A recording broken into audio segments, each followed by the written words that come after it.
بسم اللہ الرحمن الرحیم۔ السلام علیکم۔ آج 7 اپریل بروز اتوار ہم بات کریں گے مسلم لیگ نون کے اسپیکر جن کو عہدے سے ہٹا دیا گیا ہے اور جن کے حلقے میں دوبارہ گنتی کا حکم جاری کیا گیا ہے، وہاں پر نئے اسپیکر کی بھی باقاعدہ طور پر تعیناتی کا نام اور تعیناتی کے لیے نام فائنل کر لیا گیا ہے مسلم لیگ نون کی جانب سے۔ اس کی تفصیل میں آپ کے ساتھ شیئر کروں گا۔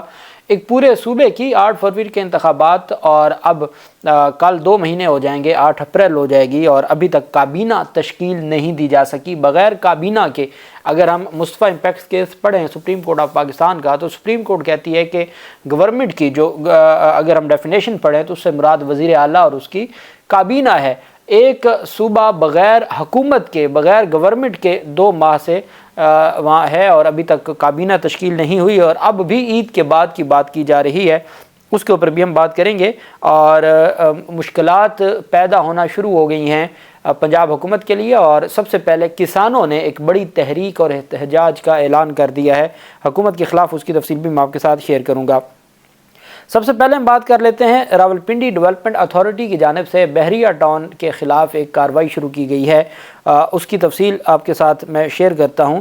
راولپنڈی ڈیولپمنٹ اتھارٹی RDA نے سوسائٹی مکینوں کی شکایات پر اپنی ٹیم کے علاقے کے دورے کے بعد بحریہ ٹاؤن میں مبینہ غیر قانونی تعمیرات کا نوٹس لے لیا ہے۔ ڈائریکٹر RDA کنزا مرتضیٰ نے بتایا کہ بحریہ ٹاؤن کے رہائشیوں نے ایک ایسوسی ایشن کے بینر تلے ان سے ملاقات کی اور گرین ایریاز، پارکس، نکاسی آب کے نظام اور سڑکوں کے لیے مختص پلاٹوں پر غیر قانونی تعمیرات اور تجاوزات کی نشاندہی کی۔ انہوں نے کہا کہ انہوں نے RDA کے ڈاکٹر جمشید آفتاب اور بلڈنگ کنٹرول برانچ کے اہلکاروں پر مشتمل ایک ٹیم تشکیل دی، جنہوں نے سوسائٹی کا دورہ کرتے ہوئے ہاؤسنگ سوسائٹی میں غیر قانونی سرگرمیوں کا نوٹس لیا۔ کنزا مرتضیٰ کا کہنا تھا کہ مکینوں نے نشاندہی کی کہ ہاؤسنگ اسکیم کے فیز 8 کا لے آؤٹ پلان ابھی تک RDA کی ویب سائٹ پر اپلوڈ نہیں کیا گیا۔ اس پر انہوں نے RDA انفارمیشن ٹیکنالوجی برانچ کو ہدایات دیں کہ وہ RDA کے انتظامی کنٹرول میں منظور شدہ ہاؤسنگ اسکیموں کے تمام جو لے آؤٹ ہیں وہ پلان اپلوڈ کریں۔ انہوں نے بتایا کہ بحریہ ٹاؤن فیز 8 میں کچھ مسائل پائے گئے۔ RDA نے کچھ زیر تعمیر عمارتوں کو سیل کر دیا ہے اور سہولت فراہم کرنے والے پلاٹوں پر تجاوزات کے خلاف وارننگ جاری کرتے ہوئے نوٹس جاری کر دیا ہے۔ راولپنڈی میں 59 ہاؤسنگ اسکیمیں قانونی ہیں جبکہ باقی تمام غیر قانونی ہیں، اور انہوں نے کہا ہے کہ ہم نے ایک فہرست تیار کی ہے جو پیر سے عوامی آگاہی کے لیے کمشنر آفس کے باہر بینر پر آویزاں کی جائے گی۔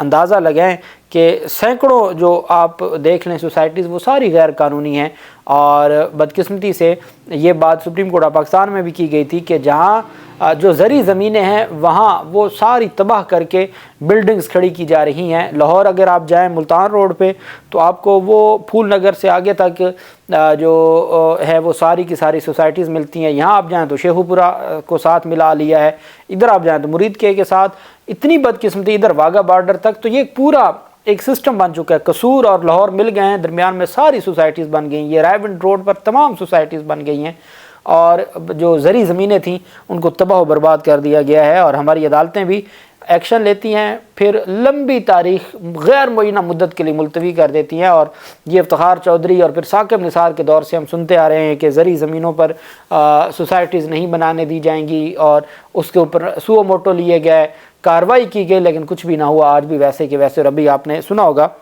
جو پارک ویو ہے علیم خان کی، اس کو باقاعدہ طور پر پنجاب حکومت نے زمین دی ہے، سینکڑوں کنال۔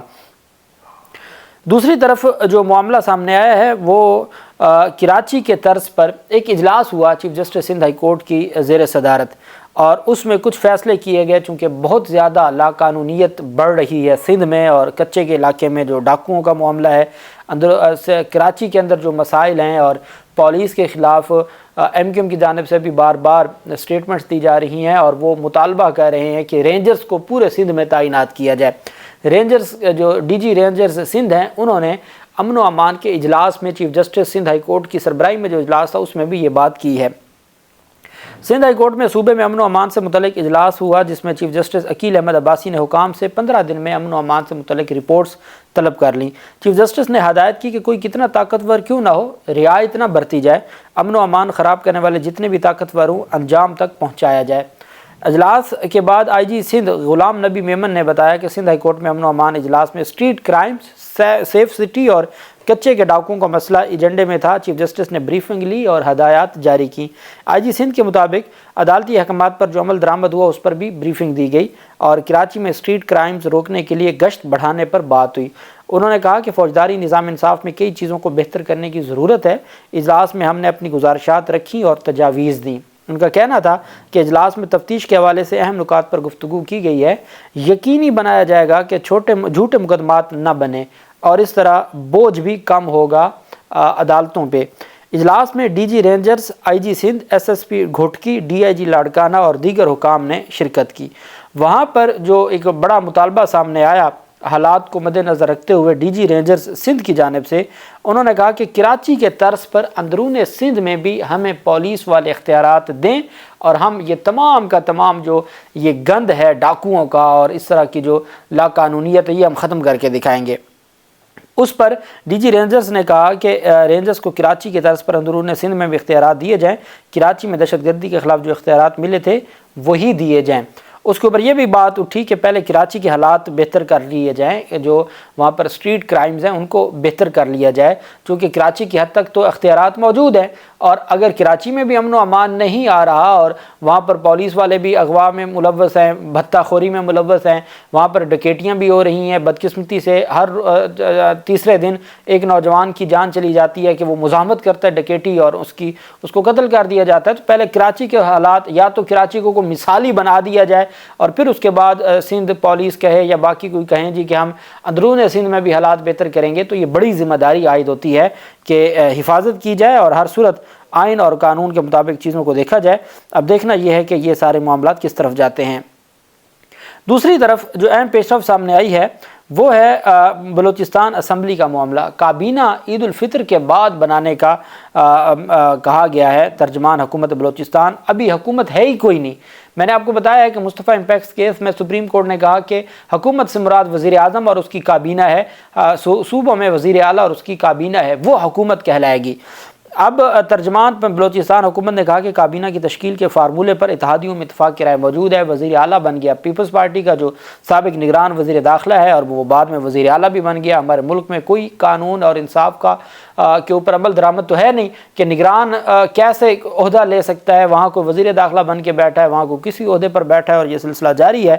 تو اب جو پہلے یہ تھا کہ کابینہ کی حلف برداری کی تقریب چند روز قبل طے پائی تھی، لیکن وزیر اعلیٰ کو بھائی کے میڈیکل چیک اپ کے لیے ہنگامی طور پر بیرون ملک جانا پڑا تھا، اس وجہ سے نہیں ہوئی۔